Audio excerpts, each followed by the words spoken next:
আমার রব 24 ঘন্টা জেগে রইলেন আমাকে সাহায্য করবেন বলে, কিন্তু আমি তো ঈমান নিয়ে রবের সামনে দাঁড়াইতে পারলাম না।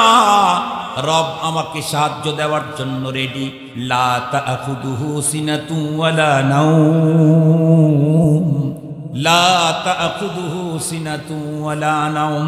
তবে খোদাই মদদ আমি পেতে চাইলে আমাকে নাম্বার 1 ঈমান নিয়ে দাঁড়াতে হবে।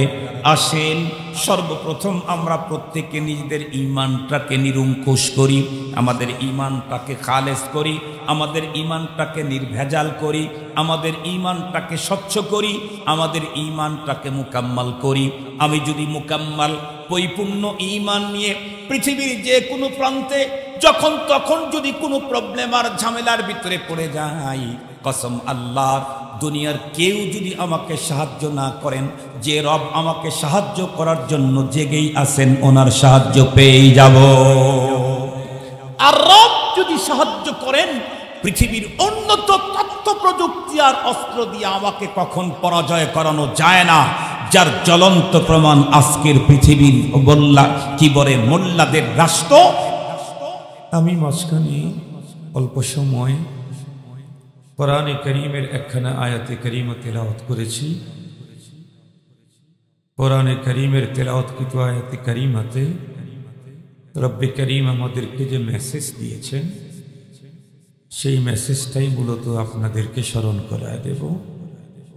দোয়া করেন যাতে করে আল্লাহ পাক আমাকে বেহতরিন আন্দাজে কথা বলার তৌফিক দান করেন, যেভাবে আলোচনা হলে খোদাই মেসেজ আমাদের অন্তরের অন্তঃস্থলে পৌঁছে যাবে এবং আমরা সে অনুপাতে জীবন গড়ার সুযোগ পাব। মুহতারাম হাজিরিন, আমি যে আয়াতে কারিমা তেলাওয়াত করেছি সূরা আলে ইমরানের 139 নম্বর আয়াত।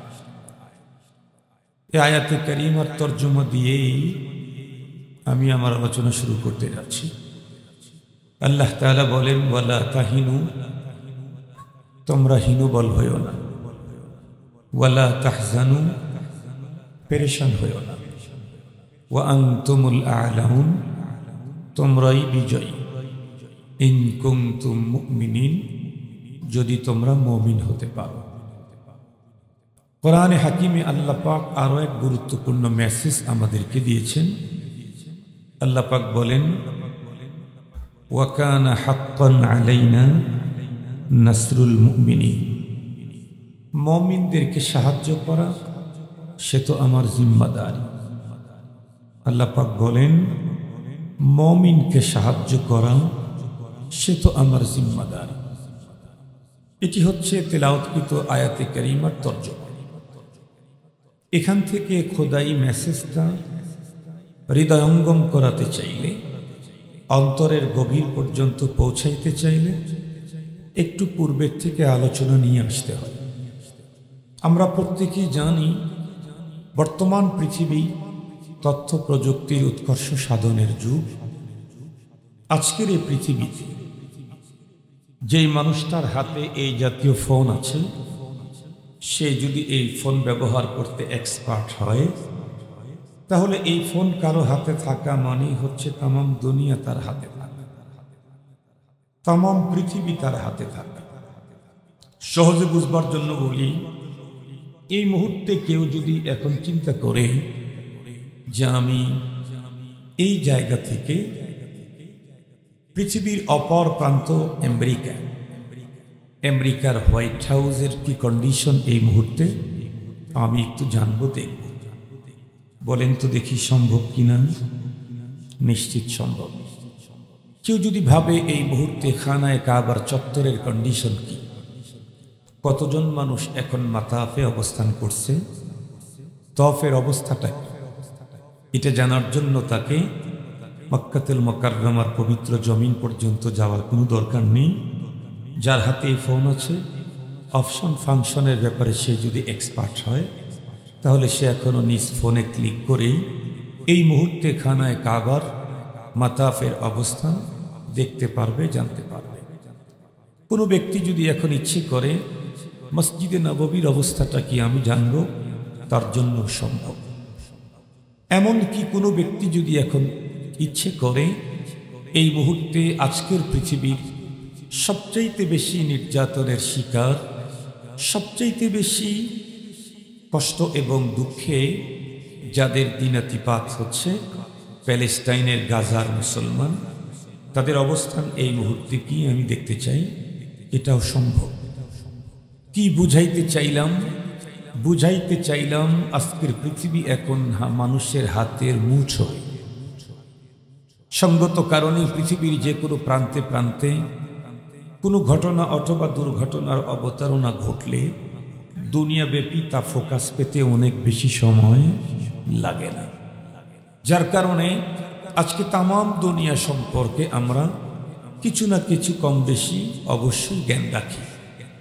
বর্তমান পৃথিবী সম্পর্কে যে মেসেজটুকু আমাদের কাছে আছে তা থেকে আপনারা আমাকে রিপোর্ট করুন, পৃথিবীর এমন কোনো কান্ট্রি কি এখন এমন আছে যেই কান্ট্রির মুসলমান একটা রাত একটা দিন নিশ্চিন্তে নিরাপদে টেনশনবিহীন অত্যন্ত রিল্যাক্সেবল ভাবে কাটাইতে পারে? এমন কোনো কান্ট্রি পৃথিবীতে আছে কি? নেই। পৃথিবীর অনেক জায়গাতেই তো মুসলমানদের কঠিন দুঃসময় পার হচ্ছে। বিশেষ করে যেই মানুষগুলি অরিজিনাল দ্বীনের উপরে চলতে চায় তাদের যেন কোনো পেরেশান পিসই ছাড়ে না। যারা আধুনিক ইসলামের উপরে চলতে চায় তাদের কিছু সুবিধা থাকলেও অরিজিনাল দ্বীনের উপরে যারা চলতে চায় তাদের দুঃখ, দুর্দশা, বেদনা, চিন্তা, টেনশন, পেরেশানির কোনো অন্তই নেই। এমত অবস্থাতে আমার দেশ সহ তামাম ওয়ার্ল্ডের মুসলিম তরুণ তরুণী, যুবক যুবতী, বিলখুসুস যাদেরকে দ্বীন সম্পর্কে বেশি জ্ঞান নেই, তাদের অন্তরে একটি প্রশ্ন বারবার উকি ঝুঁকি দিবেই। সেটি হলো কি, তাহলে আমরা মুসলিম জাতি মানেই কি এমনই এক জাতি যে জাতি পৃথিবীতে আজীবন শুধু পরাজয়ের গ্লানি নিয়েই চলতে হবে? সারা জীবন দুঃখ আর দুর্দশার কঠিন অবস্থাতেই আমাদের লাইফ পার করতে হবে? এই জাতীয় প্রশ্ন যাদের অন্তরে বারবার উকি ঝুঁকি মারে, মূলত তাদেরকেই আল্লাহ পাক খোদাই মেসেজ পাঠিয়েছেন। এই মেসেজটুকুন আমাদের অন্তরের গভীর পর্যন্ত অঙ্কিত করতে পারলে এই জাতীয় কোনো প্রশ্নই আমাকে কখনো সামনের পথে অগ্রসর হতে বাধার সৃষ্টি করতে পারবে না। আল্লাহ পাকের কোরআনে আল্লাহ পাক যেন মনে হয় আমাদেরকেই বলছেন, ওয়ালা তাহিনু, তোমরা হীনবল হইও না। বর্তমান পৃথিবীর অবস্থা দেখে, মুসলিম জনগোষ্ঠীর দুরবস্থা দেখে, পৃথিবীর প্রান্তে প্রান্তে মুসলমানদের মজলুমিয়াতের হালত দেখে হীনবল হইও না। ওয়ালা তাহজানু, খুব বেশি পেরেশানিও করো না। ওয়া আনতুমুল আ'লাউন, বিজয় তোমাদেরই। শর্ত হলো একটা, ইন কুনতুম মুমিনিন, যদি তোমরা মুমিন হতে পারো। রব্বি করিম আরো ওয়াজাহাত করে বলেছেন, ওয়া কানা হাক্কান আলাইনা নাসরুল মুমিনিন, মুমিনকে সাহায্য করা সে তো আমার জিম্মাদারি। আপনারা বলুন, রব্বি করিম কোন জিম্মাদারি কখনো পালন করবেন না, করেন নাই এমনটি একটু কথা বলেন? হইতেই পারে না। রব কোন জিম্মাদারি পালন করবেন না, এটি হইতেই পারে না। বরং রব্বি করিম কোরআনে হাকিমে স্পষ্ট বলে দিয়েছেন, আল্লাহু লা ইলাহা ইল্লা হুয়াল হাইয়ুল কাইয়্যুম লা তাখুযুহু সিনাতুন ওয়ালা নাওম। আল্লাহ পাক তার নিজ সত্তার পরিচয় দিতে গিয়ে কথা বললেন যে তোমার রব যে, তার তো ঘুমে পায় না, তন্দ্রা তাকে পায় না। রব কেন ঘুমান না, কেন তন্দ্রা পায় না? কারণ রব তো জিম্মাদারি নিয়েছেন মুমিনদেরকে সাহায্য করা। মুমিন পৃথিবীর কোনো প্রান্তে প্রান্তে গিয়ে যে কোনো মুহূর্তেই যদি আক্রান্ত হয়, রব যদি ঘুমিয়ে থাকেন তাহলে তাকে সাহায্য করবে। রব মুমিনকে সাহায্য করার জন্য তন্দ্রা পায় না, তাকে ঘুমান না। কিন্তু আমাদের বদনসিব, আমরা নিজেরা ওই মানের মুমিন হয়ে রবের সাহায্য নিতে পারলাম না। রব তো আমাকে সাহায্য করার জন্য ঘুমান না, জেগে আছেন আমাকে সাহায্য করার জন্য। তন্দ্রা তাকে পায় না আমাকে সাহায্য করার জন্য। কিন্তু বদনসিব হলো আমরা ওই মানের মুমিন হয়ে রব্বে করিমের সেই সাহায্য আমরা আনতে পারতেছি না। মুহতারাম হাজিরিন, এই আয়াতে কারিমা নাজিলের একটা প্রেক্ষাপট আছে। বর্তমান পৃথিবীর বড় আলমী ইসলামিক স্কলার আল্লামা মুফতি তকি উসমানী হাফিজাহুল্লাহ সংক্ষিপ্ত একটা তাফসির আছে, তাফসিরে তাওজিহুল কোরআন। এটাতে বাংলাও আছে, আপনারা বাংলাতে পড়তে পারেন। সূরা আলে ইমরানের 139 নম্বর আয়াতে কারিমা যেটা তেলাওয়াত করেছি, এই আয়াতে কারিমার টিকাতে এই কথাটা বর্ণনা করেছেন আমাদের বিশ্বনবী হযরত মুহাম্মদুর রাসূলুল্লাহ সাল্লাল্লাহু আলাইহি ওয়াসাল্লাম বানাফসে নাফিস। বিশ্বনবীজি সশরীরে অনেক যুদ্ধে অংশগ্রহণ করেছেন। নবীজি যেই যুদ্ধগুলাতে সশরীরে অংশগ্রহণ করতেন সেই যুদ্ধগুলাকে গজওয়া বলা হয়। এই জাতীয় ইসলামী ইতিহাসের সুপ্রসিদ্ধ যুদ্ধের গজওয়ার অন্যতম একটা হলো গজওয়ায়ে ওয়াহদ, ওহুদের যুদ্ধ। গজওয়ায়ে ওয়াহদের বর্ণনাতে এসেছে, আমরা প্রত্যেকে জানি, জানা কথা আমি আবার একটু স্মরণ করাই দিচ্ছি। কেন? রব্বে করিম বলেছেন ওয়াদাক্কির ফাইন্নাদ যিকরা তানফাউল মুমিনিন। আমি আপনাদেরকে স্মরণ করাই দিচ্ছি, বিশ্বনবীজি সশরীরে গজওয়ায়ে ওহুদে অংশগ্রহণ করতে গেলেন। যুদ্ধের আগেই নবীজি ছোট্ট একটা টিলাতে 50 জন তীরন্দাজ এক্সপার্ট যোদ্ধাকে একজনের নেতৃত্বে সেখানে দাঁড় করাই দিলেন। হযরত আব্দুল্লাহ ইবনে জুবাইর রাদিয়াল্লাহু তাআলা আনহু এই 50 জনের প্রধান। নবীজি তাদেরকে হেদায়েত দিলেন, যুদ্ধে আমরা হারি আর পারি, কোনো অবস্থাতেই তোমরা তোমাদের এই স্থান ত্যাগ করবে না। এ কথা বলে নবীজি রণাঙ্গনে চলে আসলেন। সাহাবায়ে কেরাম সারিবদ্ধ হয়ে যুদ্ধের জন্য দাঁড়িয়ে গেল। কুফর শক্তিগুলি তাদের অন্তরের ভিতরে বিগত সময়ের পরাজয়ে জ্বালা যন্ত্রণা নিয়েই আজকে প্রতিশোধ নেওয়ার জন্য সর্বোচ্চ শক্তি ব্যয় করে রণাঙ্গনে তারা ঝাঁপিয়ে পড়ল। বিগত সময়ে পরাজয়ের জ্বালা তাদের অন্তরে অনেক বেশি। কিন্তু রব্বে করিমের মদদ, যুদ্ধ যখন শুরু হলো, দেখতে দেখতে দেখতে দেখতে অনেক বেশি লম্বা টাইম লাগলো না। ওরা ধীরে ধীরে ভাগতে বাধ্য হলো। একটা পর্যায়ে দেখা গেল ওরা আর রণাঙ্গনে কেউ নেই। অল্প সময়ের মধ্যেই তাদের শোচনীয় লজ্জাজনক পরাজয় হলো।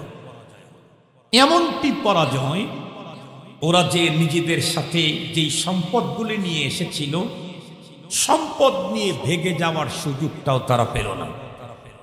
শুধু নিজেদের শরীরটাকে হেফাজত করে রক্ষা করার জন্য রণাঙ্গন থেকে পালাতে তারা বাধ্য হলো। অনেক গনিমতের মাল পুরা ময়দানের ভিতরে ছড়ে ছিটে আছে। সাহাবায়ে কেরামের অন্তরে অনেক বেশি আনন্দের জোয়ার। আল্লাহ পাক অল্প সময়ের মধ্যেই আমাদেরকে বিজয় দিয়েছেন। শত্রুপক্ষের রেখে যাওয়া গনিমতের মাল চয়ন করা শুরু করলেন। নিচের যুদ্ধরত সাহাবায়ে কেরাম যখন গনিমতের মাল চয়ন করা শুরু করলেন, উপরের 50 জন তখন তাদের আমিরকে বললেন, আমাদেরকে অনুমতি দিলে আমরাও ওনাদের সাথে যুদ্ধের গনিমতের মাল চয়ন করব। আমির বললেন, দেখো, নবীজি আমাদেরকে বলেছেন এখানে থাকতে, পরবর্তী নির্দেশনা আসার আগ পর্যন্ত এখান থেকে চলে যাওয়াটা ঠিক হবে না। কিন্তু আমিরের এ কথা অনেকেই মানতে চাইলেন না। তাদের যুক্তি হলো, আমির, আমাদেরকে তো নবীজি এখানে থাকতে দিয়েছেন আজীবনের জন্য না, যুদ্ধ চলাকালীন অবস্থার জন্য নবীজির এই নির্দেশনা যে আমরা হারি আর পারি, তোমরা স্বস্থান থেকে কখনো সরবে না। এ তো যুদ্ধ চলাকালীন অবস্থার এই সময়ের জন্য। যুদ্ধ তো শেষ হয়ে গেছে, মহাবিজয় আল্লাহ পাক দান করেছেন। শত্রু দলের পর্যন্ত পুরা রণাঙ্গনের কোথাও নেই। লজ্জাজনক ভয়ঙ্কর পরাজয় বরণ করে ওরা রণাঙ্গন ছেড়ে চলে গেছে। শুধুই বিজয়, আর তো আর যুদ্ধর কোনো অংশই এখন নেই। সুতরাং এখন এখানে দাঁড়িয়ে থাকা লা ইয়ানি অনর্থ। ওই 50 জনের প্রধান হযরত আব্দুল্লাহ ইবনে জুবাইর রাদিয়াল্লাহু তাআলা আনহু বললেন, না, নবীজির পরবর্তী নির্দেশনা আসার আগ পর্যন্ত আমি এখান থেকে সরব না। ওনার কথা অনেকেই মানলেন না, নিচে চলে আসলেন। হাতে গোনা কয়েকজন উপরে থেকে গেলেন আমিরের সাথেই। নিচে নামা আসার পরে প্রত্যেকেই তো গনিমতের মাল চয়ন করতেই ব্যস্ত। তাছাড়া সাহাবায়ে কেরামের কল্পনাতেও ছিল না এই জাতীয় ভয়ঙ্কর শোচনীয় পরাজয়ের পরে সেকেন্ড টাইম অল্প সময়ের মধ্যে আবারও আক্রমণ করার সাহসিকতা তৈরি হবে, এটি ভাবতেই পারেন নাই। সঙ্গত কারণে তারা ছিলেন অপ্রস্তুত যুদ্ধের জন্য। যুদ্ধ তো শেষ, মালে গনিমত চয়নে ব্যস্ত। এদিকে কি বলে দুঃখ, মানে অত্যন্ত সিরিয়াস ভাবে পরাজিত সেই কাফের জনগোষ্ঠী ওরা যাইতেছে আর পিছন দিকে তাকায় তাকায় দেখতেছে। হঠাৎ করে দেখতে পেল কিরে, টিলার উপরে তো আর মুসলিম মুজাহিদরা নাই। ওরা তখন একে অপরকে ডাকলো, কারণ ভিতরে পরাজয়ের আগুন সিরিয়াসলি জ্বলতে আছে। আসো আসো, এই সুযোগে আক্রমণ করলে কাজ হবে। একটা পর্যায়ে তারা সম্মিলিত হয়ে আক্রমণ করল।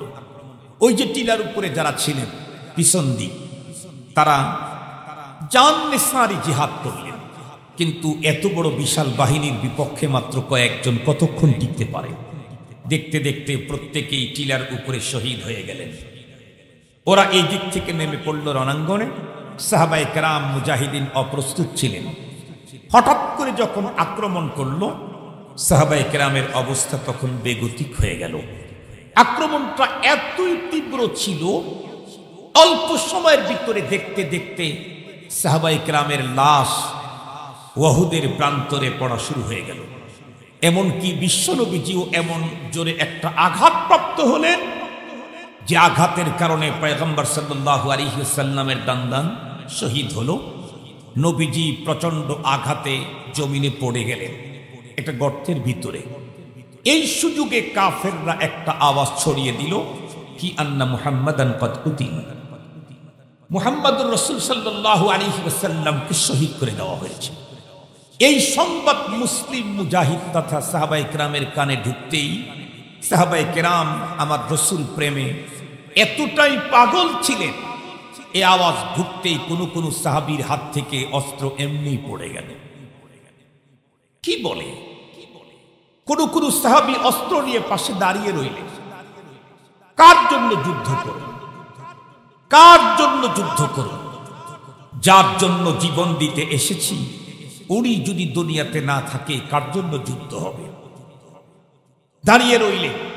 এই সুযোগে আক্রমণ আরো তীব্র হল। বিশ্বনবীজির চতুর্দিকে যেই সাহাবায়ে কেরাম ছিলেন ওনারা বুঝতে পারলেন। সঙ্গে সঙ্গে একজন আওয়াজ ছড়িয়ে দিলেন, ও নবী প্রেমিক সাহাবী, তোমরা বীর দর্পে রণাঙ্গনে ঝাঁপে পড়ো। এখন দাঁড়িয়ে থাকার কোনো সুযোগ নাই। আমাদের প্রাণাধিক প্রিয় পয়গম্বর দুনিয়া থেকে বিদায় নেন নাই, প্রচন্ড আঘাতপ্রাপ্ত হয়ে নবীজি গর্তের ভিতরে পড়ে আছে। বিশ্ব নবীজিকে উদ্ধার করো, আল্লাহর দ্বীনকে হেফাজত করো। এ কথা বলতেই সাহাবায়ে কেরামের শরীরের ভিতরে মনে হয় যেন পূর্বের চাইতে দ্বিগুণ শক্তি কোথার থেকে আল্লাহ তাআলা ঢুকিয়ে দিলেন। নবীজি এখনো বেঁচে আছেন, তাহলে আমার জীবন দিয়ে হলেও পয়গম্বর এবং তার আনিত দ্বীনকে আজকে রক্ষা করতে হবে, উঁচা করতে হবে।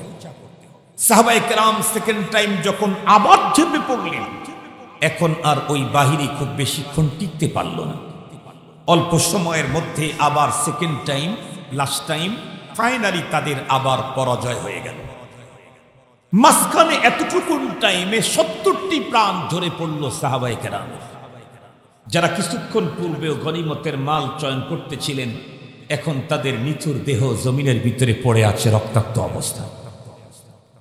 এই অবস্থাগুলি দেখার কারণে মুসলিম মুজাহিদ সাহাবী যারা বেঁচে আছেন তাদের অন্তরের ভিতরে তো একটু হীনবল, একটু পেরেশানি কাজ করতেই পারে। রব্বে করিম উহুদের ময়দানে ওই সমস্ত সাহাবীদের অন্তরকে চাঙ্গা করার জন্য খোদাই মেসেজ পাঠায়া দিলেন, ওয়ালা তাহিনু ولا تهنوا ولا تحزنوا وأنتم الأعلون إن كنتم مؤمنين এই সাহাবী হীনবল হইও না, পেরেশানি করো। কিসের পেরেশানি? বিজয় তো তোমাদেরই, বিজয় চিরকাল তোমাদেরই। শুধু একটা কোয়ালিটি অর্জন করতে হবে, সেটা হলো তোমাকে মুমিন হতে হবে। আপনারা বলতে পারেন হুজুর আমরা কি মুমিন না? অবশ্যই মুমিন, অবশ্যই মুমিন। আপনারা বলতে পারেন হুজুর আপনারাই তো আমাদেরকে মাঝে মাঝে ওয়াজ বক্তৃতায় বলেন বর্তমান পৃথিবীতে মুসলমানের সংখ্যা প্রায় 200 কোটি।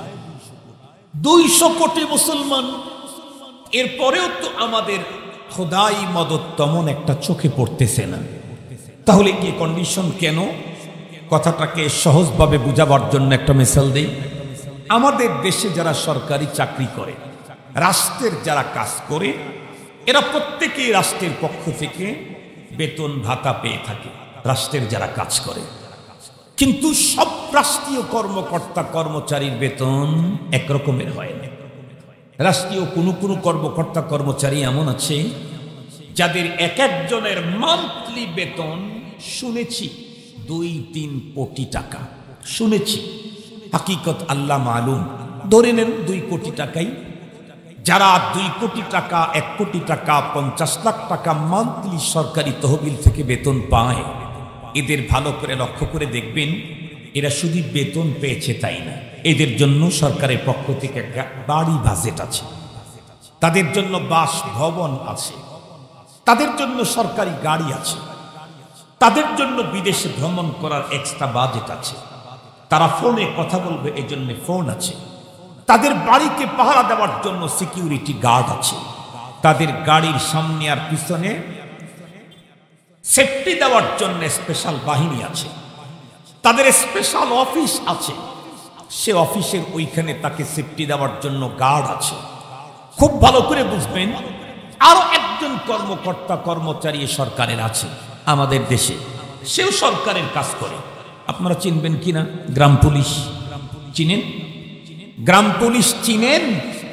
আওয়াজ করেন, আওয়াজ করেন, মুখ দিয়ে কথা বলেন। এরকম করলে তার মানে কি আপনারা বোবা? তো কথা বলতে পারেন, তো এখানে দ্বীনি মজলিসে এসে যদি ধর্মীয় আলোচনায় সহযোগিতা না করেন, কি এটা কি শব্দগুলি রিজার্ভ করে রাখতেছেন অল্প কয়েকদিন পরে নির্বাচন? নির্বাচন তো অটো হয়ে যেতে পারে, আপনার কণ্ঠের প্রয়োজন নাও হতে পারে, তখন কি করবেন? বলেন, একটু আওয়াজ করেন। আদাল্লু আলাল খায়র কাফাইলি, যে ভালো কাজ করে আর একজন ভালো কাজের সাহায্য করে, দুইজনকে আল্লাহ তাআলা সেম মজুরি দান করেন, সেম মজুরি দান করেন। এজন্য একটু কথা বলেন, তাহলে আমাদের আলোচনা করা সুবিধা হবে, আমরা বুঝবো যে আপনারা আমাদের কথা গ্রহণ করতেছেন। মুহতারাম হাজিরিন, তো যে কথা বলতেছিলাম, গ্রাম পুলিশ, চৌকিদার, এরাও কিন্তু সরকারি কাজই করে, রাষ্ট্রের কাজ করে। কিন্তু বলেন তো দেখি এদের বেতন কি 1,50,000? আরো জোরে বলেন 25,000, 12,500? তাও না, আমার মনে হয় 5-7 হাজার বা 10,000, এর চাইতে বেশি না। এদের জন্য তো বাসভবন আছে, সরকারি সরকারি বাসভবন নেই। এদের স্পেশাল সুন্দর ভিআইপি অফিস আছে, তাও নাই। এদের জন্য সরকারি গাড়ি আছে, তাও নাই। এদেরকে সিকিউরিটি দেওয়ার জন্য স্পেশাল বাহিনী আছে, নাই। বরং এদেরকে দিয়েই অন্যদের সিকিউরিটির ব্যবস্থা করা হয়। ওদের কোনো সিকিউরিটি নেই, ওদেরকে দিয়ে আরেকজনকে সিকিউরিটি দেওয়া হয়। মুহতারাম হাজিরিন, কেন? দুইজনই সরকার আর রাষ্ট্রের কাজ করে। একজনের জন্য বাসভবন, তার জন্য অফিস, তার জন্য গাড়ি, তার জন্য বাসভবনের সিকিউরিটি, পথ চলতে সিকিউরিটি, অফিসে সিকিউরিটি, এত লম্বা বেতন। আর একজনের জন্য কিছুই নাই। তার কারণ ওই যে যিনি প্রথম সরকারি কর্মকর্তা, উনি 24 ঘন্টা নয়নে স্বপনে হিল্লে হারামে সফরে হজরে দেশে বিদেশে 24 ঘন্টা রাষ্ট্র আর সরকার নিয়েই ভাবতে থাকেন।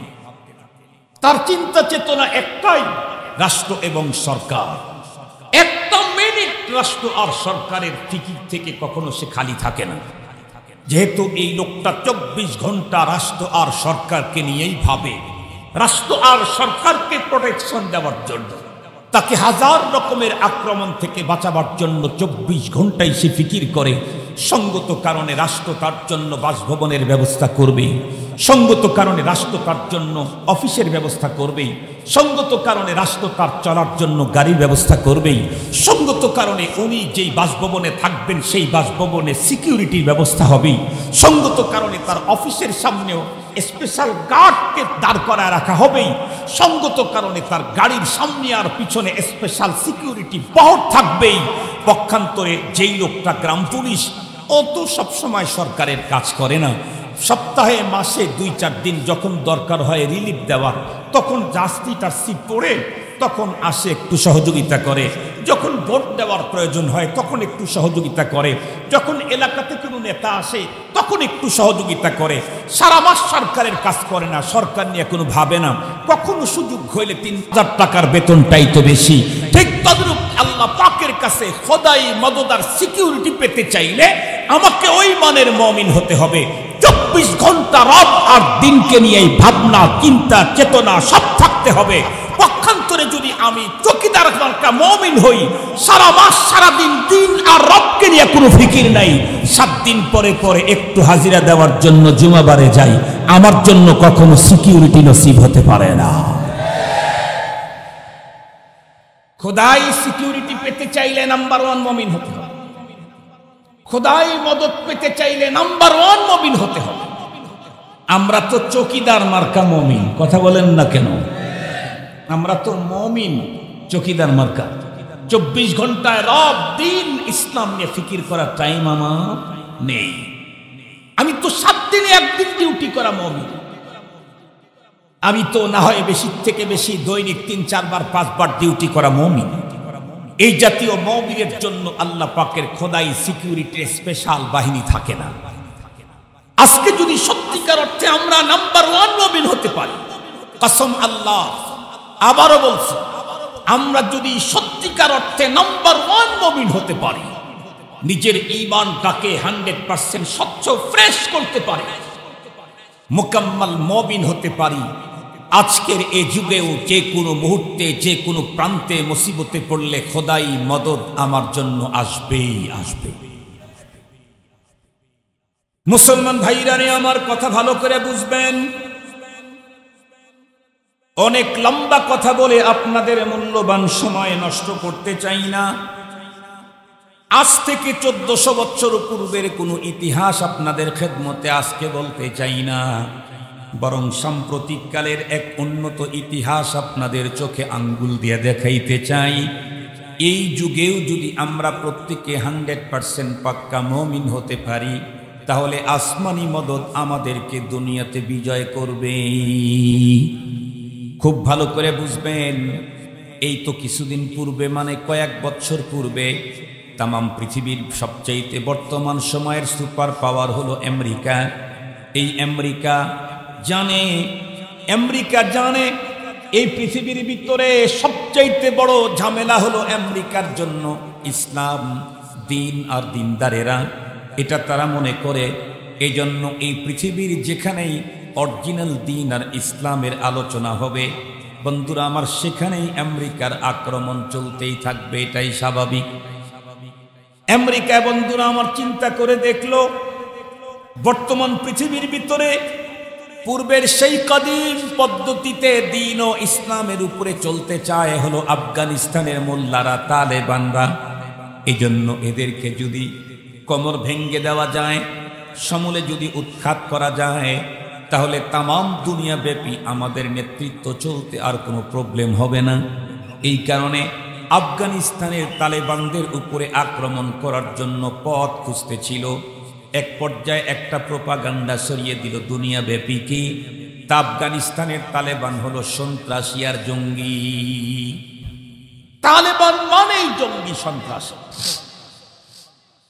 এরা হলো বিশ্ব শান্তি প্রতিষ্ঠার অন্তরায়।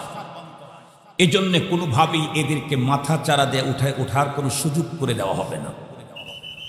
এদেরকে সমূলে শেষ করে দাও। ঠান্ডা মাথায় ভালো করে বুঝবেন। এই দিকে ওই দিকে কি দেখেন? কি দেখেন এদিকে ওদিকে। যদি বলেন তাহলে আমরা এখান থেকে যা ওই জায়গায় যাওয়া শুরু করি, তাহলে আপনার আমার দিকে তাকায় থাকবেন। কেবলা চেঞ্জ করে দিই। আসছেন কোরআনী আলোচনা শুনতে, একটু 1 ঘন্টার আলোচনা।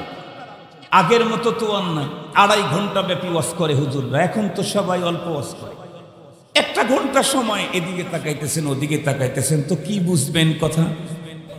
আমরা তো সোনাবানের গল্প শুনাইতে আসি নাই, আমরা তো আপনাকে অন্য কোনো কিছু দিতে আসি নাই।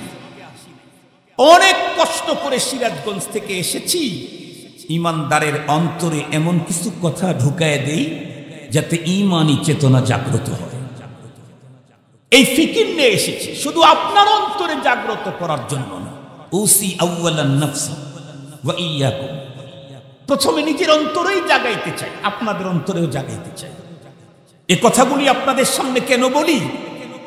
কারণ যেই কথাগুলি আপনাদের সামনে বললাম, কমপক্ষে আপনাদের উপস্থিতিতে এই কথার উল্টা কোনো কাজ করার সুযোগ, কথা বলেন, আমার হবে না। কাজ করতে চাইলেও লজ্জা আমাকে বাধা দিবে। নিজের ইসলার জন্য একটু আল্লাহর হস্তে কথাগুলি শুনেন। বড়রা যারা আসবেন তারা স্টেজেই বসবেন, যাদেরকে দেখতে চাচ্ছেন তারা তো স্টেজেই বসবেন। আর মাত্র বয়ান শুরু করেছি, 9টা পর্যন্ত তো ঘোষণাই আছে আমার জন্য, তাই না? 9টা পর্যন্ত আমার বয়ানের ঘোষণা আছে না হ্যান্ডেলে? 9টা পর্যন্ত আছে। আমি না হয় 10 মিনিট আগেই ছেড়ে দেব। আপনাদের যদি কথা বেশি অমজা লাগে, স্বাদ না লাগে, বেশি বিরক্ত লাগে, 10 মিনিট আগেই ছেড়ে দেবো, অসুবিধা নেই। তাতে খুব বেশি সময় নেই, 30 মিনিট 25 মিনিট সময় আছে। একটু আল্লাহর ওয়াস্তে কথাগুলো শুনবেন তো ইনশাআল্লাহ। আমেরিকা তখন চাইল যে তালেবানকে শেষ করতে হবে। প্রোপাগান্ডা একটা ধোঁয়া উঠাইল, কি তালেবান জঙ্গি, সন্ত্রাসী, অমক তমক, এই সেই। আসলে তালেবান কোনো জঙ্গি সন্ত্রাসী না, কিন্তু সে আওয়াজ তুলল। সে যেহেতু বর্তমান পৃথিবীর সুপার পাওয়ার, এজন্য তার ওই আওয়াজের সাথে সবাই জি জি আর হাঁ হাঁ বলা শুরু করল, যেটা বর্তমান দুনিয়ার ছোট থেকে বড় নেতাদের চরিত্র। একদম উপরের চেয়ার থেকে যদি একটা কথা আওয়াজ তোলে, গ্রামের সাধারণ নেতা কর্মী পর্যন্ত ওইটার উপরেই হাঁ হাঁ বলে স্লোগান উঠায়। এটা বাস্তব না অবাস্তব, যৌক্তিক না অযৌক্তিক, বৈধ না অবৈধ, কল্যাণ না অকল্যাণ, এটি আর এখন দেখার চিন্তা ভাবনা করার কোনো প্রয়োজনীয়তাই এদেশের মানুষ উপলব্ধি করে না। বরং চিন্তা করে উনি যা বলেছেন এটাকে সাপোর্ট দিলেই আগামী দিনে আমার টিকিট পাওয়া সহজ হবে। বৈধ হোক আর অবৈধ হোক, হালাল হোক আর হারাম হোক, বাস্তব হোক আর অবাস্তব হোক, কল্যাণকর হোক আর অকল্যাণকর হোক, উপরের থেকে বলেছে আগামী দিনে টিকিট পেতে চাইলে এটার উপরেই আমান্না সামি'না ওয়া আতা'না, এটা বলা ছাড়া আর কোনো উপায় নেই। মুহতারাম হাজিরিন, এই স্বভাবটা যদি, এই চরিত্রটা যদি রব্বে করিমের কোরআনী আইনের ব্যাপারে দেখাইতে পারতাম, তাহলে নাম্বার 1 মুমিন হয়ে যেতাম। এই চরিত্রটা যদি রব্বে করিমের ব্যাপারে দেখাইতে পারতাম, তাহলে নাম্বার 1 মুমিন হয়ে যেতাম। আল্লাহ পাক আমাদেরকে রবের ব্যাপারে এই চরিত্র প্রদর্শনের তৌফিক দান করুন। আমেরিকা আওয়াজ উঠালো তালেবান জঙ্গি সন্ত্রাসী, এই আওয়াজ তামাম দুনিয়াতে ঢুকতে ঢুকতে বাংলাদেশেও ঢুকলো। তখন নিজের চোখেই তো দেখেছি, আমার দেশের অনেক মুসলমান, বড় জায়গার মুসলমানেরাও তখন বলতো আসলেই জঙ্গি, তালেবান আসলেই সন্ত্রাসী। কেন? ওই যে দাদা বলেছে, যে বড় বাবু যে বলেছে, এজন্য নিজের এই বিবেক দিয়ে বিচার করার কোনো সুযোগ নাই। তালেবান জঙ্গি, তালেবান সন্ত্রাসী, আরো কত কথা। তালেবান আক্রমণ করবে, এখন তালেবানের উপর আক্রমণ করবে আমেরিকা। বর্তমান পৃথিবীর লেটে সবচাইতে উন্নত অস্ত্রগুলি নিয়ে গেল, কিন্তু একা যাওয়ার সাহস করতেছে না। আমেরিকা একা যাওয়ার সাহস করে না আফগানিস্তানে। ছোটবেলার কথা আপনাদের মনে আছে নাকি? অনেক সময় ছোট্ট ইঁদুরের বাচ্চাকে রাত্রে অথবা দিনে আমরা কোনো এক জায়গায় দেখেছি, ইঁদুরের বাচ্চা তো মরে চাইতেছে মারবো, কিন্তু ভয় পাই যদি লাফ দিয়ে এসে, যদি লাফ মেরে আমাকে ধরে। এই জন্য কি করতাম, আর এক ভাইকে ডাকতাম, ভাই ভাই চল চল চল চল চল চল, কি ইঁদুরের বাচ্চা কয় আমার ভয় পাই। আমেরিকা আফগানিস্তানের উপর আক্রমণ করবে, কিন্তু ভয় পায়। এজন্য তার ফ্রেন্ড সার্কেলকে ডাকলো, মিত্র বাহিনীকে তার সঙ্গে নিয়ে। আমি একা যাব না, চলো তোমরাও চলো। মিত্র বাহিনী নিয়ে আমেরিকা আক্রমণ করলো আফগানিস্তানে। যুদ্ধ চলল প্রায় 2 যুগ পর্যন্ত। যুদ্ধ করলো কাদের বিরুদ্ধে? তালেবান। তালেবান মানে ছাত্র। ছাত্রদের তো প্রচুর সম্পদ হয়, সম্পদ তো থাকে ছাত্রের বাবা। ছাত্রের পুঁজি হলো খাতার কলম। সেই তালেবানের বিরুদ্ধে যুদ্ধে নামলো বর্তমান পৃথিবীর সুপার পাওয়ার আমেরিকা মিত্র বাহিনীর সাথে। নিয়ে গেল বর্তমান পৃথিবীর লেটেস্ট আবিষ্কৃত সবচেয়ে উন্নত পাওয়ারফুল অস্ত্র। তালেবানের কন্ডিশন কি ছিল? তারা তো নিজের পায়ে জুতা পরার মতো যোগ্যতাও অনেকের ছিল না, শুধু খালি পায়ে তারা চলত। মাস মাস ধরে তরকারি দিয়ে রুটি খাওয়ার মতো যোগ্যতাও অনেকেরই ছিল না। শুকনো রুটি পানিতে ভিজিয়ে চিবিয়ে চিবিয়ে খেয়ে তাদের জীবন চলত। অস্ত্রের বলতে তাদের হাতে কিছুই ছিল না। পৃথিবীর কেউ তাদেরকে অস্ত্র দিয়ে হেল্প করে নাই। তাদের হাতে ছিল লাঠি, খোদা, দাঁত, পাথর। মোকাবেলা করতেছে বর্তমান পৃথিবীর সবচাইতে বড় পাওয়ারফুল পরাশক্তির বিরুদ্ধে। যুদ্ধ চলা শুরু হলো। একটা রাত তারা নিজের বাবার বাসায় আরামে ঘুমায়া শক্তি সঞ্চার করতে পারে নাই। আফগানিস্তানের তুলাবোরা পর্বতের গুহার ভিতরে, গর্তের ভিতরে নাঙ্গা শরীরে তারা রাত কাটাত। যুদ্ধ শুরু হয়ে গেল, কিন্তু ঈমান ছিল তাদের নাম্বার 1। ঈমান ছিল তাদের নাম্বার 1। যুদ্ধ চলা শুরু হলো। দিন যত করতেছে খোদাই মদত তারা নিজের চোখে দেখতেছে।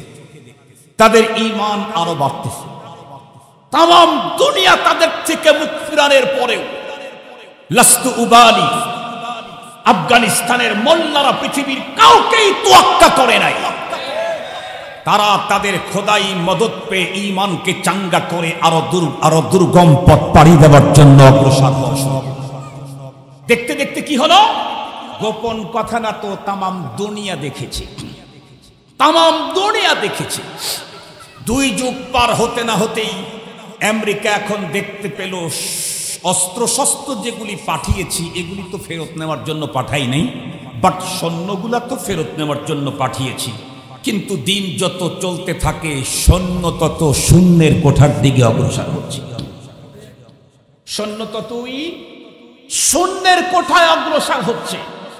আমেরিকা দেখলো অবস্থা বড় ভয়াবহ। যা সৈন্য আছে একটাও দেশে ফেরত আনতে পারবো না। সাথে সাথে পোল্ট্রি খেলো আমেরিকা। এতদিন পর্যন্ত বলল আফগানিস্তানের তালেবান জঙ্গি সন্ত্রাসী পৃথিবীর শান্তি প্রতিষ্ঠার অন্ত নয়। যখন দেখলো যে না, এদের বিপক্ষে আর পারা যায় না। কেউ হয়তো বলতে পারেন আফগানিস্তানের মোল্লাদেরকে ভারী অস্ত্র ব্যবহার করতে দেখেছি। যেটা দেখেছেন এটা পৃথিবীর কেউ তাদেরকে দেয় নাই, ওটা খোদাই দান। ওরা যখন আক্রমণ করতে গেছে তালেবানের উপরে, খোদাই মদদের কারণে ওদেরকে পরাজয় করে আমেরিকান অস্ত্র আল্লাহ তালেবানের হাতেই দিয়ে দিয়েছে। এক পর্যায়ে আমেরিকা তখন কি বলে? কয় না না না, আফগানিস্তানের মোল্লারা আপনারা কোনো জঙ্গিও না, সন্ত্রাসীও না। আলহামদুলিল্লাহ বললেন না যে একটু? তাহলে 24 বছর পর্যন্ত জঙ্গি আর সন্ত্রাসী বানাবার এ ধোঁয়া গাইলা কেন? তাম দুনিয়াতে মুসলিম জাতিকে টেররিস্ট করার লগ্ন থাবা কেন তুমি চালাইলা? মুসলমান ভাইরা আমার ভালো করে বুঝবেন, আমেরিকা যখন দেখতে পেল তালেবান বাহিনীর বিরুদ্ধে আমাদের পৃথিবীর সবচেয়ে উন্নত অস্ত্র ব্যবহার করেও কোনোদিন বিজয় ছিনিয়ে আনা সম্ভব না, বরং তাদের সঙ্গে যদি যুদ্ধ আরো কিছুদিন চলতেই থাকে তাহলে আমাদের সৈন্যগুলি শূন্যের কোঠায় চলে যাবে। এ কারণে মুহূর্তের ভিতরেই পোল্ট্রি খেলো। এখন ডেকে বলে আফগানিস্তানের তালেবান, তোমরা জঙ্গি না, তোমরা সন্ত্রাসী না, বরং তোমরা শান্তিকামী। আর পৃথিবীর মধ্যে শান্তি প্রতিষ্ঠার জন্য আমরা হইলাম বড় ঠিকাদার। তোমরা শান্তিকামী আর পৃথিবীর ভিতরে শান্তি প্রতিষ্ঠার জন্য আমরা হইলাম বড় ঠিকাদার। এজন্য তোমাদের সঙ্গে আমাদের আর কোনো যুদ্ধ করার প্রয়োজন নাই। আসো আমরা সমঝোতা করি, আসো শান্তি চুক্তি করি, একসঙ্গে বসি। মোল্লারা চিন্তা করে দেখলেন তাই যদি হয় তাহলে তো আলহামদুলিল্লাহ, কোনো পেরেশানি নাই। ওরা যদি ওদের সৈন্য নিয়ে দেশে চলে যায়, আমাদের দেশে বিশৃঙ্খলতা বন্ধ করে, ওদেরকে তো মেরে ফেলা আমাদের টার্গেট না। আমাদের টার্গেট হলো নিজের জমিনকে হেফাজত করা, ইসলাম হেফাজত করা, আল্লাহর জমিনের ভিতরে আল্লাহ পাকের খেলাফত প্রতিষ্ঠা করা। তা যদি হয় তাতে তো আমাদের অসুবিধা নাই। এক পর্যন্ত ওই আমেরিকা যেই ব্যক্তিদের মাথার জন্য কোটি কোটি মিলিয়ন ডলারের ঘোষণা দিল, এই জাতীয় ব্যক্তিদেরকে নিয়েই একটা চা টেবিলের ভিতরে একত্রিত হলো। আল্লাহু আকবার বললেন না? যে যাদের কাল্লা নেওয়ার জন্য কোটি কোটি মিলিয়ন ডলারের ঘোষণা দিল, ওই মোল্লাদেরকে সঙ্গে করেই চা চক্রে এক জায়গায় মিলিত হলো। এখন একদম বন্ধুরা আমার নোয়া সিজদা কইরা, যেমনটি স্বাধীনতার সময়, যেমনটি বাংলাদেশের স্বাধীনতার সময় পাক খানাদার বাহিনী শেষ পর্যন্ত আমার দেশের মুক্তিযোদ্ধাদের কাছে, বন্ধুরা আমার, বঙ্গবন্ধুর কাছে যেমনটি 100% আত্মসমর্পণ করতে বাধ্য হলো, তেমনি একটা চিত্র আল্লাহ পাক রব্বুল আলামিন আফগানিস্তানের জমিনে তাম পৃথিবীর মানুষকে দেখায় দিলেন। আমেরিকা এখন একই টেবিলে বসে মুস্কি হাসে বন্ধুত্ব করতে চায়। আমি জিজ্ঞাসা করতে চাই, বর্তমান এই পৃথিবীতে আমেরিকার বিরুদ্ধে প্রায় 2 যুগ পর্যন্ত লড়াই করে তালেবান বাহিনী যে মহাবিজয় অর্জন করলো, এই বিজয়ের পিছনে অস্ত্রশস্ত্র, গোলা বারুদ, তথ্য প্রযুক্তি, অর্থ সম্পদ, সংখ্যার আধিক্য কোনো একটাই তো মুসলমান ভাইরা আমার তালেবানদের ছিল না। এরপরেও তালেবানদের মহাবিজয় কেমনে হলো? ওই যে রব্বি কারীম আগে ওয়াদা দিয়েছেন, ওয়া কানা হাক্কান আলাইনা নাসরুল মুমিনিন। ওই যে রব্বি কারীম 1400 বছর আগে ঘোষণা দিয়েছেন, ওয়ালা তাহিনু ওয়ালা তাহজানু ওয়া আনতুমুল আ'লাউন ইন কুনতুম মুমিনিন। 1400 বছর পূর্বের খোদাই সেই অফার, সেই ঘোষণা, সেই মেসেজ। ভয় পেও না, হীনবল হইও না, পেরেশানিতে পড়ার কোনো প্রয়োজনীয়তা নাই। বিজয় তোমাদের, শুধু তোমরা মুমিন হও। এজন্য মুসলিমদেরকে আমি উদাত্ত আহ্বান জানাইতে চাই, তথ্য প্রযুক্তি, অস্ত্র শস্ত্র, গোলা বালুর, টাকা পয়সা, অর্থ সম্পদ, এগুলিতে স্মার্ট হয়ে লাভ নাই, ইমানে স্মার্ট হতে হবে। কিসে স্মার্ট হওয়া লাগবে? কথা বলেন, আর একটু জোরে বলেন, কিসে? তুমি যদি স্মার্ট মুমিন হতে পারো, তাহলে তোমাকে সাহায্য করার জন্য আসমান থেকে কাতারে কাতারে ফেরেশতা জমিনে আবারও আসবে, আবারও আসবে। এই যুগেও আসবে, এই যুগেও এসেছে, এখনো অব্যাহত আছে। প্যালেস্টাইনে গাজার মুসলমানদের ইতিহাস পড়ে দেখেন, আজ আজকের দিনেও খোদাই মদদ আজকের এই পৃথিবীর মুমিনদের শামিলে হাল করছে আজকের দিনেও। এই জন্য তামাম দুনিয়াতে বিজয়ের জন্য সবচাইতে বেশি প্রয়োজন যেই জিনিসটা, আউয়ালান, সর্বপ্রথম যেই জিনিসটা দরকার, সেটি হলো ঈমান। দুঃখের সাথে বলতে হয়, সব বিষয়ে আমাদের গবেষণা, ফিকির, চিন্তা, চেতনা, কর্মসূচি চললেও ঈমানকে নিট অ্যান্ড ক্লিন, স্বচ্ছ, ফ্রেশ, পূর্ণতায় পৌঁছাবার কোনো মিশন, কথা বলেন না কেন, কার্যক্রম তেমনটি আমাদের দেশে নাই। আমাদের দেশে মুসলমানের অভাব নাই, কিন্তু মুমিনের বড় অভাব। কথা বলেন, মুমিনের বড়, মুসলমানের অভাব নাই। মুসলমান কাকে বলে? যে নামাজ পড়ে সে মুসলিম। মুসলমান কাকে বলে? যে যাকাত দেয় সে মুসলিম। মুসলমান কাকে বলে? যে হজ করে সে মুসলিম। বিশ্বাস হয় না? হাদিসে জিবরাইলে জিবরাইল আমিন পয়গম্বরের কাছে এসে নবীজিকে জিজ্ঞেস করেছিলেন, মাল ঈমান, ঈমান কি জিনিস? নবী বললেন, আন তুমিনা বিল্লাহ ওয়া মালাইকাতিহি ওয়া কুতুবিহি ওয়া রুসুলিহি ওয়া গায়রা যালিক। নবীজিকে জিজ্ঞেস করা হলো, মাল ইসলাম? নবীজি বললেন, আন তাশহাদা আল্লা ইলাহা ইল্লাল্লাহ, তারপর ইকামতে সালাত, হজ, যাকাত এগুলি আদায় করো, এটা হলো ইসলাম। আমার দেশে মুসলিমের অভাব নাই, কিন্তু মুমিন খুঁজতে গেলে পাওয়া বড় কঠিন। আর রব্বে কারীম আসমানি মদদ পাওয়ার জন্য মুসলিম হতে বলেছেন না মুমিন হতে বলেছেন? কথা বলেন না কেন? আর একটু জোরে বলেন। আল্লাহ পাকের কোরআনে আল্লাহ তাআলা বলেন ওয়াকালাতিল আরাবু আমান্না কুল লান তুমিনু ওয়ালাকিন কুনু আসলামনা। গ্রামের কিছু মানুষ এসে আল্লাহ পাক রাসূলের কাছে বললেন আমরা ঈমান এনেছি। আল্লাহ পাক আয়াত নাযিল করে জানায়া দিলেন মুমিন হয়েছো এই দাবি তোমরা করো না, বরং তোমরা বলো আমরা মুসলমান হয়েছি। আমাদের অবস্থাও এখন ঠিক সেম ওই মানের, আমরা মুসলমান হয়েছি বটে কিন্তু এখনো মুমিন হতে পারি নাই। খুব ভালো করে বুঝবেন। তাহলে মুমিন হতে চাইলে কি লাগে? মুমিন হতে চাইলে Iran, Turan, Pakistan, London, America, German, জাপানের অনেক থিওরি দরকার নাই। মুমিন হতে চাইলে ছোট্টবেলায় মর্নিং মক্তবে গ্রাম্য মুন্সির কাছে যে কয়েকটা কালিমা পড়েছিলাম, এই কালিমাগুলি হলেই একজন পাক্কা মুমিন হওয়া যায়। কি কালিমা পড়েছিলাম? যেমন পড়েছিলাম আমানতু বিল্লাহি ওয়া মালাইকাতিহি ওয়া কুতুবিহি ওয়া রুসুলিহি ওয়াল ইয়াউমিল আখিরি ওয়াল কদরি খাইরিহি ওয়া শাররিহি মিনাল্লাহি তাআলা ওয়াল বাসি বাদাল মাউত। এই যে সিরিয়াল, যে ঈমানের সিরিয়াল যেটা পেশ করলাম, এর ভিতরে একটা হলো আমানতু বিল্লাহ, আমি আল্লাহর প্রতি ঈমান আনলাম। এতটুকুন দিয়ে ঈমানকে পরিপূর্ণ করা যায় না। পরিপূর্ণ মুমিন হতে চাইলে আল্লাহর প্রতি ঈমানের বিষয়টাকে আমাকে ওয়াজাহাত করা লাগে।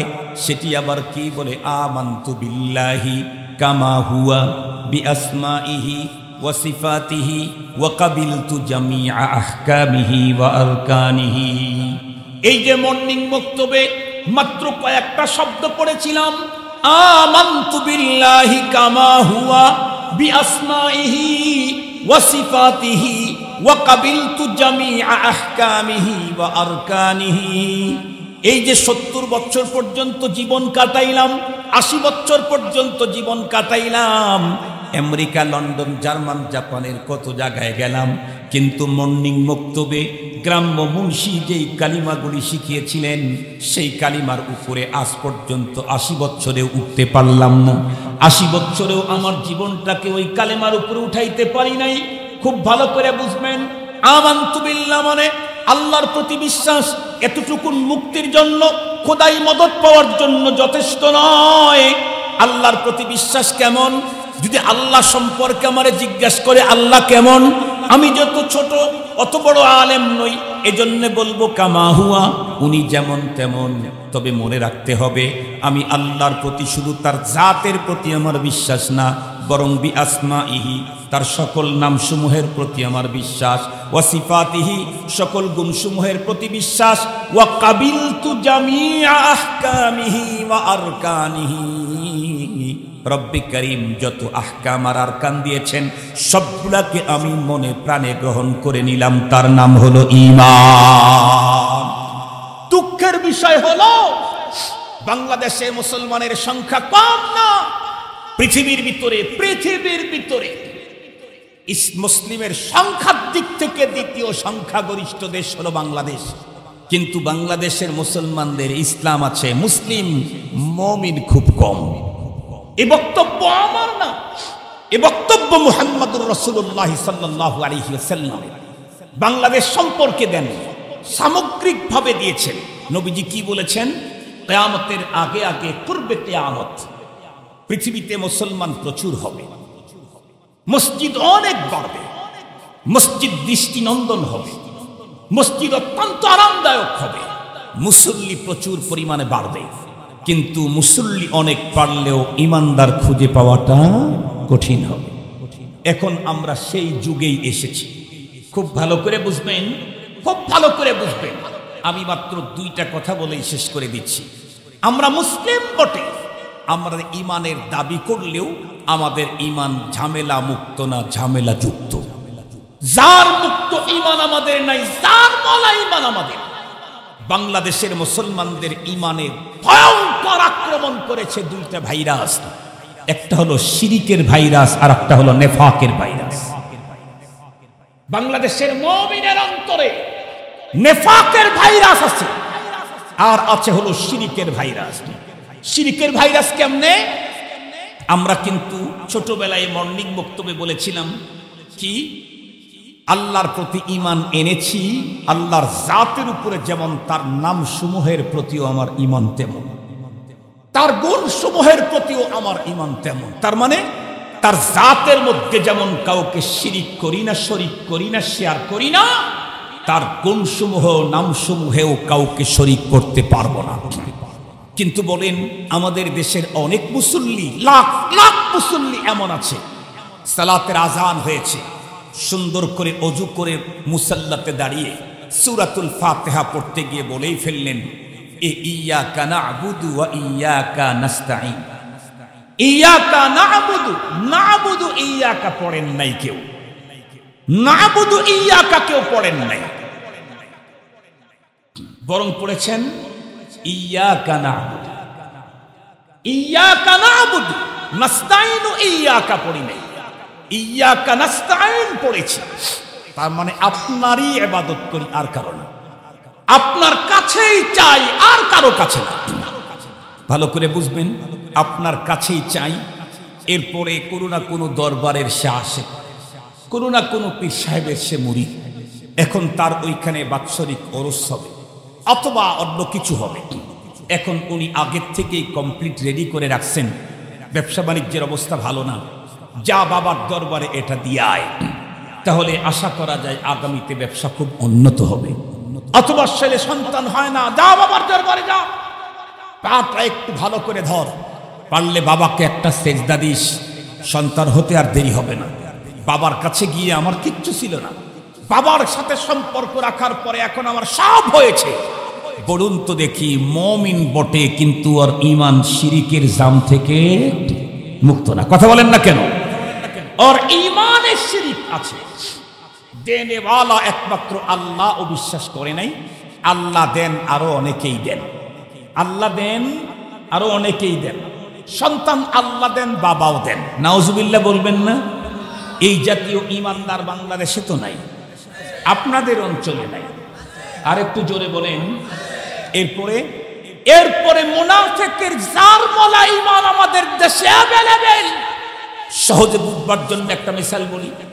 বর্তমান স্মার্ট বাংলাদেশ, আমাদের মাননীয় প্রধানমন্ত্রীর প্ল্যান, উনি আগে ডিজিটাল বাংলাদেশ বানাইতে চেয়েছিলেন, সেই প্ল্যানে উনি সাকসেস। এখন আরো একটু আগায়া স্মার্ট বাংলাদেশ করবেন। তো স্মার্ট বাংলাদেশ করতে চাইলে সবাইকেই তো স্মার্ট হতে হবে। আল্লাহ শুকুর, আমাদের স্মার্ট বাংলাদেশের হুজুররাও এখন স্মার্ট। আগের মতো আর অ্যানালগ হুজুর পাওয়া এখন কঠিন। ডিজিটাল হুজুর না, একেবারে স্মার্ট হুজুর। মুহতারাম হাজিরিন, ছোটখাটো করার জন্য বলছি না, কথাটাকে সুন্দর করে বুঝাবার জন্য বলছি। একটা সময় আমাদের অঞ্চলে হুজুররা বয়ান করতেন, সে বয়ান আমরা শুনতাম। হুজুররা কোরআন শরীফ পড়তেন, হাদিস শরীফ পড়তেন, সহি না গলত এটার ব্যাপারে তাহকিক করার মতো যোগ্যতাও ছিল না, তাহকিক করাও হয় নাই। হুজুররাও কখনো আয়াত নাম্বার, সূরা নাম্বার, পৃষ্ঠা নাম্বার, পারা নাম্বার, কিতাব কোনোটাই বলেন নাই। কিন্তু এখন যেহেতু ডিজিটাল না স্মার্ট, হুজুররাও স্মার্ট। এখন কোরআন শরীফের আয়াত পড়লে সূরা, পৃষ্ঠা, আয়াত নাম্বার, হাদিস পড়লে কিতাবের নাম, পৃষ্ঠা নাম্বার, হাদিস নাম্বার, বাপ নাম্বার সব বলে দেন। তো একজন স্মার্ট খতিব উনি মনে করেন, একদিন চিন্তা করলো যে আজকে আমি সুদ আর ঘুষের উপরে আলোচনা করব। সুদ আর ঘুষের উপরে আজকে আলোচনা করব। সুদ আর ঘুষের ব্যাপারে তো কোরআনে আয়াত নেই, আছে না? হাদিস নাই। আর একটু জোরে বলেন। আছে। তো উনি সুন্দর করে সাজালেন কোরআনের আয়াত হাদিস, কোরআনের আয়াত হাদিস, কোরআনের আয়াত হাদিস। উনি বয়ান শুরু করবেন, কিন্তু সমস্যা হয়েছে ওনার মসজিদের যিনি মোতাওয়াল্লি, উনি এলাকাতে সুদী মহাজন বলে পরিচিত। হইতে পারে না? এই নিয়ে কথা বলেন না কেন? হইতে পারে না? মসজিদের যিনি কোষাধ্যক্ষ, উনি এলাকার ভিতরে নাম করা ঘুষখোর। একটা বিড়ি হলেও ঘুষ হিসাবে নেয়, একটা বিড়ি হলেও ঘুষ হিসাবে নেয়। বলেন তো দেখি, এই দুইজন কি পিছনের কাতারের মুসল্লি না সামনের কাতারের মুসল্লি? ওনাদের আসতে দেরি হলেও ওনাদের মুসাল্লা আগের থেকে রেডি থাকে, থাকে না? থাকে না? আপনাদের এলাকায় থাকে। প্রথম কাতারের মুসল্লি ওনারা এসে বসছেন। হুজুর বিসমিল্লাহির রহমানির রহিম নাহমাদুহু ওয়া নুসাল্লি আলা রাসূলিহিল কারীম বলে শুরু করছেন। আলোচনা আজকে হবে সুদ ঘুষের উপরে। হুজুর কোরআনের আয়াত পড়তেছেন, হাদিস পড়তেছেন, আয়াত পড়তেছেন, হাদিস পড়তেছেন, ব্যাখ্যা করতেছেন। বলেন তো দেখি কথাগুলা এই দুইজনের পক্ষে হচ্ছে না বিপক্ষে? হুজুর বিপক্ষে বলেন নাই, হুজুর তো কোরআনের কথাই বলতেছেন, কিন্তু ওনারা কোরআনের বিপক্ষে চলার কারণে কথাগুলি তাদের বিপক্ষে গেছে। এখন ওনারা দুইজন কি মাথাকে একটা বুক টান করে শুনবেন, না লজ্জার কারণে মাথা একটু নোয়া দিবেন? মাথা একটু নোয়া দিয়ে আছেন, মনে মনে ভাবতেছেন 2-4-5 মিনিট পরে হুজুর তো রাস্তা চেঞ্জ করবেন, তখন একটু বুক টান করবে। কিন্তু হুজুর তো স্মার্ট হুজুর, উনি তো একদিনে ভেজিটেবল পাকাবেন না, উনি তো একদিনে একটা সাবজেক্টের উপরে মিন ওয়া আন কোরআন হাদিস থেকেই বয়ান করবেন। আধা ঘন্টা পর্যন্ত হুজুর শুধু এটাই বলতেছে, ওনাদের দুইজনার উপর হয়ে থেকে থেকে আর মাথা পিঠ কোমর এগুলি আর সহ্য হচ্ছে না। এক পর্যায়ে লাফ দিয়ে দাঁড়ায় বললেন, হুজুর এই বক্তব্য বন্ধ করেন। এই জাতীয় কথা বলার মতো মুসল্লি বাংলাদেশে আছে না নাই? একটু জোরে বলেন, মেয়ে আছে না নাই? আমি জিজ্ঞাসা করতে চাই, হুজুর কি বাবার কথা বলতেছিলেন, ইরান তুরানের কথা বলতেছিলেন, না কোরআনের কথা বলতেছিলেন? কোরআনের কথার মুসল্লি হলে কি হবে, মসজিদের মোতাওয়াল্লি হলে কি হবে? ইমানদার হতে পারে না। প্রথম কাতারের মুসল্লি, মসজিদের মোতাওয়াল্লি বাট ইমানদার। এই জন্য মুসলমান ভাইরা আমার, অনেক লম্বা কথা বলে আপনাদের মূল্যবান সময় নষ্ট করতে চাই না। রব্বুল আলামিন আমাদেরকে 1400 বছর পূর্বেই কোরআনের ভিতরে গুরুত্বপূর্ণ মেসেজ জানায় দিয়েছেন, ওয়ালা তাহিনু ওয়ালা তাহজানু। এই পৃথিবীর মানুষ, বর্তমান পৃথিবীর অবস্থা দেখে তোমরা হীনবল হইও না, ওয়ালা তাহজানু, পেরেশানিতে পড়ো না, ওয়া আনতুমুল আ'লাউন, বিজয় তোমাদেরই হবে। শর্ত শুধু একটা, কি? অনেকগুলি গোলা বারুদ না, তথ্য প্রযুক্তিতে বিশ্বসেরা হতে হবে না, অর্থ সম্পদে দুনিয়ার সবাইকে পিছনে ফেলতে হবে না, জনসংখ্যায় পৃথিবীর সবচাইতে আধিক্য অর্জন করতে হবে না, বরং তুমি প্রথমেই একটা মহাশক্তি, মহা পাওয়ার অর্জন করো। সেটা হলো তুমি 100% মুমিন হয়ে যাও। তুমি যদি 100% মুমিন হও, ঝামেলা মুক্ত, ভেজাল মুক্ত, জার ছাড়া ঈমান যদি তুমি লালন করো, তাহলে আল্লাহ বলেন, ওয়া কানা হাক্কান আলাইনা নাসরুল মুমিনিন। তুমি শুধু মুমিন হও, তোমাকে সাহায্য করা সেটা আমার জিম্মাদারি। তোমার কাজ হলো মুমিন হওয়া, আর তোমাকে সাহায্য দিয়ে দুনিয়াতে বিজয় করা সেটা আমার কাজ। আল্লাহ পাক রব্বুল আলামিন, আল্লাহ তার কাজে কখনোই বন্ধুরা আমার গাফলতি করেন না, কখনোই উনি তোনার প্রতিশ্রুতিকে কখনো ভঙ্গ করেন না। এই জন্য আজকে এই টেকনাফ আল আমিন সংস্থার ফাউন্ডেশন টেকনাফ কর্তৃক আয়োজিত আজকের সম্মেলনে তোকে মদদার সাহায্য করার জন্য কখনো ঘুমাই না। আমার রব 24 ঘন্টা জেগে রইলেন আমাকে সাহায্য করবেন বলে, কিন্তু আমি তো ঈমান নিয়ে রবের সামনে দাঁড়াইতে পারলাম না। রব আমাকে সাহায্য দেওয়ার জন্য রেডি। লা তাখুদুহু সিনাতু ওয়ালা নাওম, লা তাখুদুহু সিনাতু ওয়ালা নাওম। তবে খোদাই মদদ আমি পেতে চাইলে আমাকে নাম্বার 1 ঈমান নিয়ে দাঁড়াতে হবে। আসেন সর্বপ্রথম আমরা প্রত্যেকে নিজেদের ঈমানটাকে নিরঙ্কুশ করি, আমাদের ঈমানটাকে খালেস করি, আমাদের ঈমানটাকে নির্ভেজাল করি, আমাদের ঈমানটাকে স্বচ্ছ করি, আমাদের ঈমানটাকে মুকাম্মাল করি। আমি যদি মুকাম্মাল পরিপূর্ণ ঈমান নিয়ে পৃথিবীর যে কোনো প্রান্তে যখন তখন যদি কোনো প্রবলেম আর ঝামেলার ভিতরে পড়ে যাই, কসম আল্লাহর, দুনিয়ার কেউ যদি আমাকে সাহায্য না করেন, যে রব আমাকে সাহায্য করার জন্য জেগেই আছেন, ওনার সাহায্য পেয়েই যাব। আর রব যদি সাহায্য করেন, পৃথিবীর উন্নত তথ্য প্রযুক্তি আর অস্ত্র দিয়ে আমাকে কখন পরাজয় করানো যায় না, যার জ্বলন্ত প্রমাণ আজকের পৃথিবীর মোল্লাদের রাষ্ট্র, তালেবানি রাষ্ট্র আফগানিস্তান। এর জ্বলন্ত প্রমাণ আফগানিস্তান। ঈমান পাকা হলে, ঈমান ক্লিয়ার হলে, ঈমান স্বচ্ছ হলে, ঈমান মজবুত হলে খোদাই মদদ আসবেই আসবে, আসমানি সাহায্য পাবই পাবো। আর মুসলিম কখনো আসমানি সাহায্য ছাড়া বিজয় পৃথিবীতে অস্ত্র আর সংখ্যা আর তথ্য প্রযুক্তি দিয়া কখনোই অর্জন করতে পারে নাই অতীতে, কিয়ামত পর্যন্ত পারবে না। তাই আসুন আমি নিজে ঈমান শিখি, সন্তানকে ঈমান শিখাই। রাজি আছেন ইনশাআল্লাহ? আপনাদেরকে কয়েকটা কিতাবের নাম বলি, এই কিতাবগুলি কিনবেন, বাসায় তালিম করবেন। ইনশাআল্লাহ আমাদের ঈমান ঝামেলা মুক্ত হবে, ভেজাল মুক্ত হবে, সার মুক্ত হবে। একটা কিতাবের নাম বলবো, ঈমান সবার আগে। কিতাবটার নাম কি? ঈমান সবার আগে। লেখক বাংলাদেশের বর্তমান সময়ের মুহাক্কিক মুদাক্কিক আলেম মুফতি আব্দুল মালিক সাহেব হাফিজাহুল্লাহ। এই কিতাবটা কিনবেন। অথবা কিতাবুল ঈমান, লেখক মুফতি মনসুরুল হক সাহেব হাফিজাহুল্লাহ। এই কিতাব কিনবেন, বাসায় সবাইকে নিয়ে তালিম দিবেন, যা আছে তাই অন্তরের ভিতরে বসাবেন, ঈমান ক্লিয়ার হয়ে যাবে। ঈমানের সাথে সাথে নেক আমলের প্রয়োজনীয়তা অনেক বেশি। নেক আমল, আমার জীবনের সব কাজগুলাকে নেক আমলের সিরিয়ালে ঢুকাইতে চাইলে সহজ একটা কাজ, সেটা হলো জীবনের সব ক্ষেত্রে নবীজির সুন্নতের উপরে চলা। তাহলে আমার জীবনের সব কাজ কি হয়ে যাবে? নেকি হয়ে যাবে। সুন্নতের একটা কিতাব আমার গাড়িতেই আছে, অল্প সময়ের জন্য আপনারা, আমি হয়তো 5-10 মিনিট এখানে অপেক্ষা করবো, এরপরে পাবেন না, চলে যাব। অল্প কয়েকটা কিতাব আছে, তালিমুস সুন্নাহ, আমার পীর ও মুর্শিদ অধ্যক্ষ মিজানুর রহমান চৌধুরী হাফিজাহুল্লাহর লেখা কমপ্লিট সুন্নতের গাইড। একটা মোটা, এটা কমপ্লিট। ওখান থেকে মুখতাসার করে ছাত্রদের নেশাব করার মতো উপযুক্ত করে একটা করা হয়েছে, ওইটাই তার নাম হলো নেশাবে তালিমুস সুন্নাহ। এই দুইটা একটু কথা শেষ করতে দেন, পরে বলেন। আমার কথাটা সিরিয়ালটা শেষ হোক, আপনার কথা আমি শুনবো।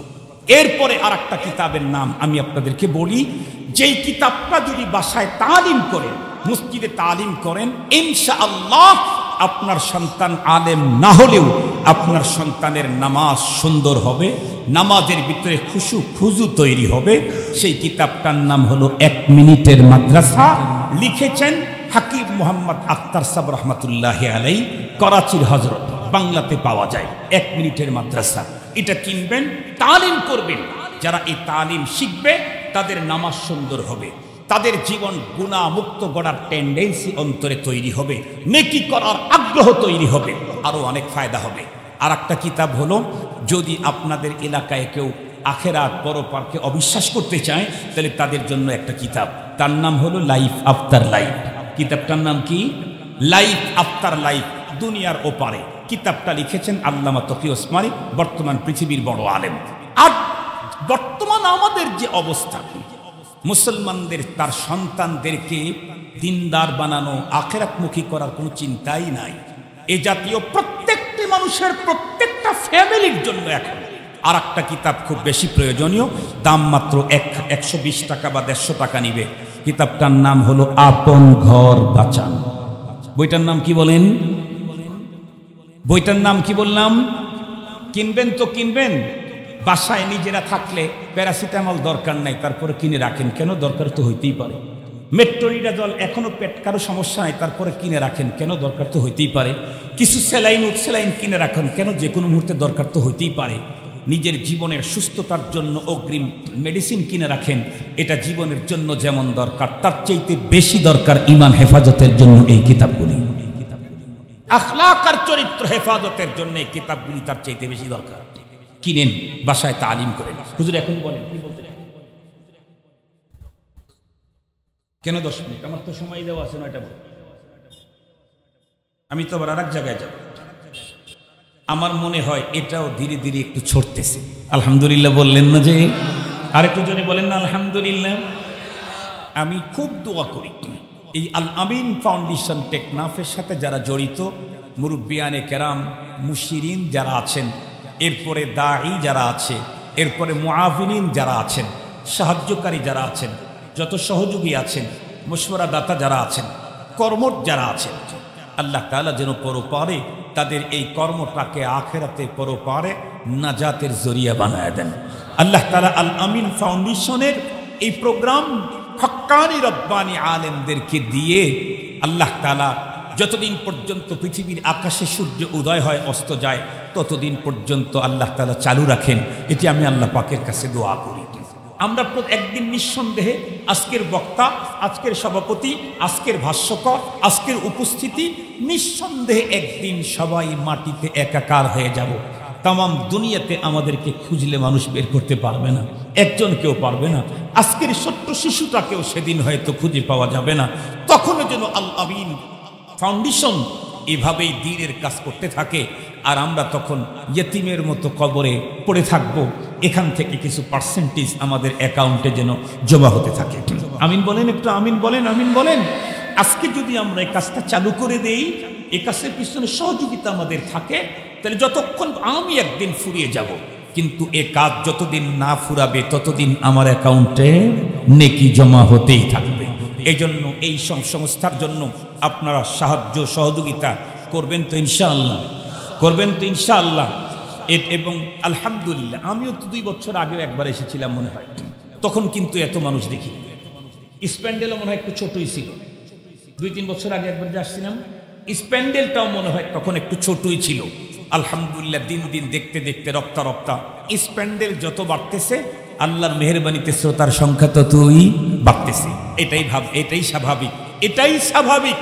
দ্বীনের যেই কাজটা ইখলাসের উপরে হবে, আল্লাহ তাআলা দিন দিন তার শাখা প্রশাখা আলমব্যাপী আল্লাহ তাআলা বিস্তার করে দিবে। আমাদের বড়রা বুজুর্গরা দেখেন না, দারুল উলুম দেওবন্দ প্রতিষ্ঠা হয়েছিল ইন্ডিয়াতে। দারুল উলুম দেওবন্দ প্রতিষ্ঠা হয়েছে ইন্ডিয়ায়, একটা ডালিম গাছের নিচে এক ওস্তাদ এক ছাত্র দিয়ে। বলেন তো দেখি, আজকে দুনিয়া ব্যাপী তার শাখা প্রশাখা কত, দুনিয়া ব্যাপী তার শাখা প্রশাখা কত। আল্লামা তকি ওসমানী বর্তমান পৃথিবীর একজন এমন মানুষ যিনি তামাম দুনিয়া সফর করেছেন। সুবহানাল্লাহ বলবেন কি একটু? তামাম দুনিয়া সফর করেছেন। তকি ওসমানী সাহেব হুজুর বলেন যে আমার একবার সফর হলো পৃথিবীর ওই রাষ্ট্রে, যেই রাষ্ট্রে সর্বপ্রথম সূর্য উদয় হয়। পৃথিবীর সর্বপ্রথম সূর্য উদয় হয় যে রাষ্ট্রে, সেই রাষ্ট্রে আমার এক প্রোগ্রাম। তো হুজুর বলেন প্রোগ্রাম নিচ্ছে আবার আমার ছাত্র। তো আমি আমার ছাত্রকে ফোন দিলে বললাম, এ বাবা, তুমি কি শুধু আমাকেই দাওয়াত করলে নাকি ফ্যামিলি সহ? এ কথা বললে ছাত্র তখন আবেগ আপ্লুত হয়ে কেঁদে ফেলে বলছে, হুজুর, আপনার মতো বিশ্বমানের ব্যক্তিত্বকে ফ্যামিলি সহ দাওয়াত দেওয়ার সাহস আমার নাই। তবে যদি হযরত ফ্যামিলি সহ আসেন, আমার জীবনের সবচেয়ে বেশি আনন্দের বিষয় হবে। হুজুর এরপর থেকে বললেন, আরে বেটা, পৃথিবীর সর্বপ্রথম সূর্য উদয় হয় যে রাষ্ট্রে, সেখানে কি একা একা যাইতে মজা লাগবে? ফ্যামিলিকে নিয়ে গেলেই তো মজা। আল্লাহ পাকের কুদরত, আল্লাহ পাকের কুদরত, এটি তো দেখতে কার না মনে চায়। হুজুর বলেন মজার কথা হলো, পৃথিবীর সর্বপ্রথম সূর্য উদয় হয় যে রাষ্ট্রে, সেখানেও দারুল উলুম দেওবন্দের শাখা আছে। এটা হলো আমার মূল কথা, এটা হলো আমার মূল কথা। দারুল উলুম দেওবন্দ, পৃথিবীর সূর্য সর্বপ্রথম তাপ দেয় যেখানে, দারুল উলুম দেওবন্দ সেখানে হেদায়েতের আলো ছড়ায়। এমন শুরু হয়েছে একটা গাছের নিচে, একজন ছাত্র একজন ওস্তাদ দিয়ে। ইখলাসের বদৌলতে আল্লাহ তাআলা পৃথিবীর প্রান্ত প্রান্ত ছড়িয়ে দিয়েছেন। আমরা যারা এখানে ইন্তেজাম করি, যারা ওয়াজ করি, যারা ওয়াজ শুনতে আসি, আল্লাহ আমাদের ভিতরে ইখলাস দান করুন। যদি ইখলাস থাকে তাহলে এটাও পৃথিবীর প্রান্তে প্রান্তে একদিন ছড়তেই পারে, পৃথিবীর প্রান্তে প্রান্তে একদিন ছড়তেই পারে। মুহতারাম হাজিরিন, মনে রাখবেন, আমি আসার সময়ও বলতেছিলাম গাড়িতে, উহিব্বুস সালিহিনা ওয়া লাস্তু মিনহুম। আমি বললাম আমার সাথীদেরকে যে দেখেন, আমরা কিন্তু বুজুর্গ না, বুজুর্গদের ভান ধরছি, বুজুর্গদের ভান ধরছি, ভান। বুজুর্গ হই নাই, বুজুর্গদের ভান ধরেছি। আজকে তো দুঃখের সাথে বলতে হয়, বুজুর্গদের ভান ধরার মানুষেরও বড় অভাব। বুজুর্গের তো অভাব আছে, বুজুর্গদের ভান ধরার মানুষেরই অভাব। দুঃখের সাথে একটা কথা বলেই ফেলি, এ পৃথিবীর ইতিহাস দেখা দরকার। এ পৃথিবীতে যারা বড় হয়েছে, কোন পদ্ধতিতে বড় হয়েছে, আমি যদি বড় হতে চাই ওই পথে আমাকে বড় হতে হবে।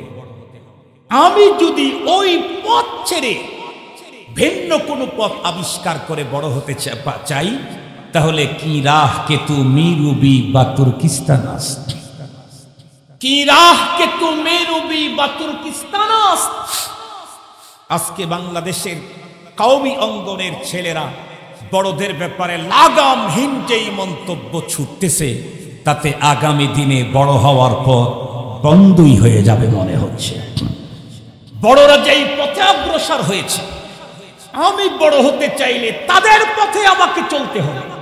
আমি বেশি বুঝলে আমি কখনো বড় হতে পারবো না, আমি হুচুট খাবো, আমি আক্রান্ত হব, আমি চিৎকে পড়ব। আল্লাহ পাক আমাদেরকে বড়দের পথ অনুসরণ করে আমাদেরকে বড় হওয়ার তৌফিক দান করুক। মনে হয় চলে আসছে। ওয়া আখিরু দাওয়ানা আনিল হামদুলিল্লাহি রাব্বিল আলামিন। আসসালামু আলাইকুম ওয়া রাহমাতুল্লাহি তাআলা ওয়া বারাকাতুহু।